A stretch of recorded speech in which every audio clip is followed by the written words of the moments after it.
بسم الله الرحمن الرحيم.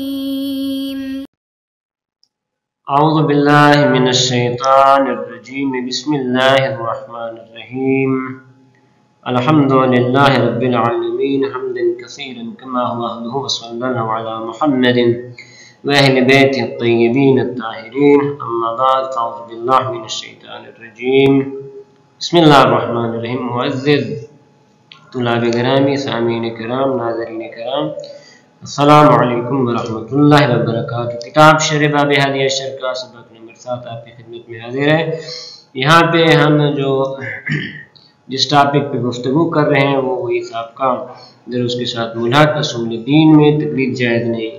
پچھلے سبق میں اس کے بارے میں کافی ساری گفتگو ہوئی کہ اصول دین میں تقلید جائز نہیں، لیکن سوال یہ ہے کہ اصول دین میں تقلید کیوں جائز نہیں، کیا دلیل ہے آپ کے پاس؟ تو یہاں پہ دو دلیلیں، ایک دلیل عقلی ہے اور ایک دلیل نقلی ہے۔ کی وضاحت ہم پہلے کر چکے ہیں، لیکن اس درس میں بھی صرف متوجہ کرنے کے لیے دوبارہ عرض کریں گے، اور یہاں پہ جو اصلی دلیل ہم ذکر کریں گے، اس درس کی اصلی دلیل وہ دلیل نقلی ہے۔ قرآن مجید کی دو آیات شریفہ ذکر کریں گے۔ تو بطور خلاصہ وہی سبق نمبر 6 سے ہی عرض کر رہے ہیں کہ وہ تقلید کی تعریف ہم نے کی تھی کہ وہ قبول قول غیر من غیر دلیل، دوسرے کے قول کو قبول کر لینا بغیر دلیل کے۔ البتہ ممکن ہے اس کے پاس دلیل ہو، لیکن جب میں اس کی تقلید کر رہا ہوں تو میں کوئی دلیل نہیں لیتا، بلکہ فقط اس کے قول کی اتباع کرتا ہوں۔ اور کیوں تقلید جائز نہیں؟ انما قلنا ذالک اس میں اشارہ اس بات کی طرف کہ تقلید جائز نہیں۔ کیوں ذالک؟ لوجہین، اس میں دو وجہ ہیں، دو دلیلیں ہیں۔ الوجہ الاول دلیل عقلی، اس کا خلاصہ کل عرض کیا تھا کہ انہ اذا تصاوى الناس فی العلم، جب ہم یہ فرض کرتے ہیں کہ جتنے بھی عوام، جتنے بھی لوگ ہیں، علم میں مساوی برابر ہیں، اور ادھر ہم دیکھتے ہیں کہ واختلفوا فی المعتقدات، اپنے عقائد میں مختلف ہے، کئی عقیدہ ہے، دوسرے کا دوسرا عقیدہ ہے۔ لیکن یہاں پہ جو دو مقدمے ہم نے ذکر کیے ہیں، پہلا مقدمہ کہ لوگ علم میں مساوی ہیں، یہ مقدمہ فرضی ہے، یعنی فرض کرتے ہیں کہ لوگ علم میں مساوی ہیں۔ لیکن جو دوسرا مقدمہ ہے وہ تجربی ہے اور ظاہری ہے، ہر شخص کو جانتا ہے۔ واختلفوا فی المعتقدات، کہ لوگوں کے اعتقادات مختلف ہیں، کہ ایک عقیدہ ہے، دوسرے کا دوسرا عقیدہ ہے، تیسرے کا تیسرا عقیدہ ہے، اس میں کوئی شک و شبہ، ایک بدیہی چیز ہے۔ تو پھر فاما ان یعتقد المکلف جمیع ما یعتقدونہ، تو وہ شخص کی جو مکلف ہے، جس پہ کچھ تکالیف ہیں، تو اس کی پھر دو صورتیں ہیں۔ یا تو وہ یہ کرے کہ جتنے بھی لوگوں کے عقائد ہیں ان تمام کا عقیدہ رکھ لے، جتنے بھی ان کے معتقدات ہیں ان تمام کا یہ عقیدہ رکھ لے، تو بھئی ان کے جو اعتقادات ان میں اختلاف ہے، لذا کیا ہو جائے گا؟ فیلزم اجماع المتنافیات، اس کے پاس متنافیات اکٹھے ہو جائیں گے۔ ایک شخص خدا پہ عقیدہ رکھتا ہے، دوسرا شخص خدا پہ عقیدہ نہیں رکھتا، اور آپ کہتے ہیں جی دونوں اپنے اپنے اعتقادات میں ٹھیک ہیں، تو جس شخص کے جو ان دونوں کے عقیدے کو لے رہا ہے اجتماع نقیضین کر رہا ہے، لذا یہ تو نہیں ہو سکتا۔ اب البعض دون بعض، یا یہ کریں، یہ مکلف یہ کریں کہ ان میں سے بعض افراد کے عقائد کو لے لیں اور دوسروں کے عقائد کو نہ لیں۔ تو یہاں پہ سوال یہ کہ جن کے عقائد کو لے رہا ہے، کیوں لے رہا ہے؟ یقیناً کوئی نہ کوئی مرجح ہونا چاہیے اس کے پاس، بغیر مرجح کے تو نہیں ہو سکتا، لذا اس کی دو صورتیں۔ فاما یکون لمرجح اولا، یا تو کوئی مرجح ہے جس کی بنیاد پہ ان کے عقائد کو ترجیح دے رہا ہے، اولا یا نہ کوئی مرجح نہیں ہے۔ فإن كان الاول، اگر آپ یہ کہیں جی وہ مرجح کی بنیاد پہ لے رہا ہے، فرماتے مسئلہ حل ہے۔ فالمرجح والدلیل، کوئی مرجح تو دلیل ہے کہ جس کے ہم در پہ ہیں۔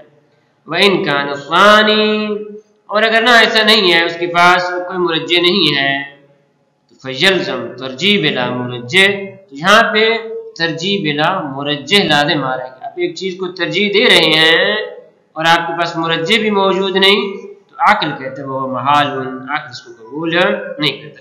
بس یہ ہو گئے جی دلیل عقلی، اس بنیاد پہ فرماتے ہیں تقلید جائز نہیں۔ والثانی، آج کے درس میں ہم جو دلیل ذکر کر رہے ہیں وہ یہ دلیل ہے کہ خود خداوند عالم کی ذات نے تقلید کی مذمت فرمائی ہے۔ سورہ مبارکہ احقاف میں ہے کہ اِنَّا وَجَدْنَا آبَاءَنَا عَلَى أُمَّةٍ وَإِنَّا عَلَى آثَارِهِمْ مُقْتَدُونَ، کہ ہم نے اپنے آباء و اجداد کو ایک طریقے پہ، معذرت یہ سورہ مبارکہ زخرف میں ہے 25ویں سپارے میں، اِنَّا وَجَدْنَا آبَاءَنَا عَلَى أُمَّةٍ، امہ اگرچہ امت قوم کے معنی میں ہے، لیکن جہاں پہ مراد کیا ہے جی طریقہ ہے، راہ ہے، روش ہے، اور اس کی وضاحت بعد والے جو آثار ہے وہ کر رہے ہیں۔ ان وجدنا آباءنا علی امۃ، ہم نے اپنے آباء و اجداد کو ایک طریقے پہ پایا، ایک راہ پہ پایا، ایک رسم پہ پایا۔ وَإِنَّا عَلَىٰ آثَارِهِمْ مُقْتَدُونَ، اور ہم تو انہی کے آثار کی اقتداء کرتے ہیں۔ مقتدون یعنی ان کی تقلید کرتے ہیں، انہی کی راہ و روش پہ چلتے ہیں۔ انہوں نے جس طریقے سے زندگی گزاری بھی ہم نے بھی ایسے طریقے سے گزارنی ہے۔ انہوں نے جن عقائد کے مطابق زندگی گزاری ہم نے بھی ان عقائد کے مطابق زندگی گزارنی ہے۔ اِنَّا وَجَدْنَا آبَاءَنَا عَلَىٰ أُمَّةٍ وَإِنَّا عَلَىٰ آثَارِهِمْ مُقْتَدُونَ، تو خدا ان کو مذمت کر رہا ہے، فرماتے یہ تقلید آپ کے لیے جائز نہیں، لذا یہاں پہ تقلید کی باقاعدہ مذمت کی گئی ہے۔ اور اس تقلید کی مذمت کے ساتھ ساتھ وَحَثَّ عَلَى النَّظْرِ وَالْإِسْتِدْلَالِ، خدا بند عالم نے نظر اور استدلال، سوچ و وچار، غور و فکر اور استدلال کرنے پہ حثہ تشویق کی ہے۔ کس طرح؟ ایتونی بکتاب من قبل ھذا او اثارۃ من علم ان کنتم صادقین، یہ سورہ مبارکہ احقاف کی آیات شریفہ میں سے کہ بھائی آپ اگر اپنی بات کو قبول کروانا چاہتے ہیں تو ٹھیک ہے، ہم آپ کی بات کو قبول کرتے ہیں، لیکن اس کے لیے یہ کہ آپ کو کتاب لکھ کے لیں، من قبل ھذا، اس سے پہلے اگر کوئی آپ کے پاس کوئی کتاب ہے، کوئی دلیل ہے تو وہ لے کے آئیں، ہم قبول کرنے کے لیے تیار ہیں۔ ایتونی، آپ مجھے دیجئے بکتاب مکتوب، کتاب بمعنی مکتوب ہے، من قبل ھذا، اس کتاب سے پہلے جو کتابیں آپ کے پاس ہیں، جو مکتوبات آپ کے پاس ہیں وہ آپ لے کے آئیں۔ اور اثر، یہ اثر کوئی نہ کوئی دلیل، کتاب اور آثار مراد کوئی دلیل لے کے ہیں ہمارے پاس، لیکن دلیل من علم، دلیل بھی علمی ہونی چاہیے، ظنی نہیں ہونی چاہیے، وہمی نہیں ہونی چاہیے، ان کنتم صادقین، اگر تم لوگ اپنے دعوے میں سچے ہو۔ بنابراین صدق دعویٰ کے لیے آپ کے پاس دلیل ہونی چاہیے، برہان ہونی چاہیے۔ تو جب میں ایسے عقائد رکھ رہا ہوں کہ میں سمجھتا ہوں میرے یہ عقائد سچے ہیں اور میں ان عقائد میں صادق اور سچا ہوں، تو میرے پاس بھی کیا ہے، کوئی دلیل ہونی چاہیے، کوئی برہان ہونی چاہیے۔ لذا بنابراین یہ دو آیات شریفہ یہ دونوں مل کے کیا بن رہی ہیں، البتہ علیحدہ علیحدہ بھی، پہلی میں تقلید کی مذمت کی جا رہی ہے اور دوسری میں استدلال کی تشویق کی جا رہی ہے۔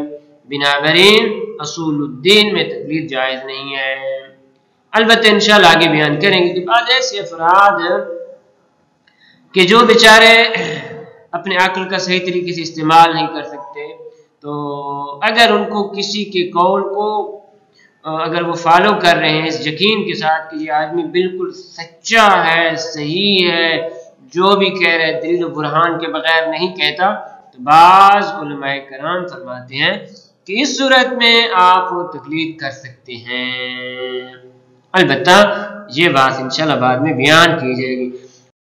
تو ہم نے اس ٹاپک کو ذکر کیا ہے کہ اصول الدین میں تقلید جائز ہے، جائز نہیں، اس تمام کا جو خلاصہ ہے وہ آپ کی خدمت میں عرض کرتے ہیں اور اس بات کو یہیں پہ ختم کرتے ہیں۔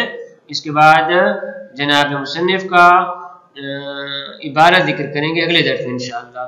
تو مطلب کیا تھا کہ لا یجوز معرفت اللہ بالتقلید، اللہ کی معرفت اصول الدین تقلید کے ساتھ جائز نہیں، اور تقلید کا معنی بیان کیا تھا قبول قول غیر من غیر دلیل، غیر کے قول کو قبول کر لینا بغیر اس سے دلیل مانگنے کے۔ تو کیوں لا یجوز ہے؟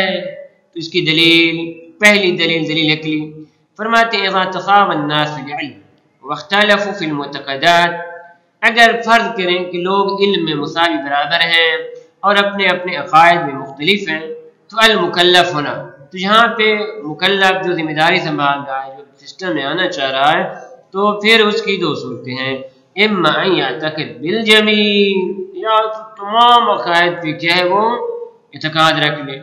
خب جب تمام عقائد پہ اعتقاد رکھ لے، تمام کو قبول کر لے، فتحتمل المتنافیات، تو اس کے پاس متنافیات، متضادات، متنافیات، متناقضات اکٹھے ہو جائیں گے، اور یہ چیز بات ہے، ایسا نہیں ہو سکتا، عقل اس کو قبول نہیں کرتا.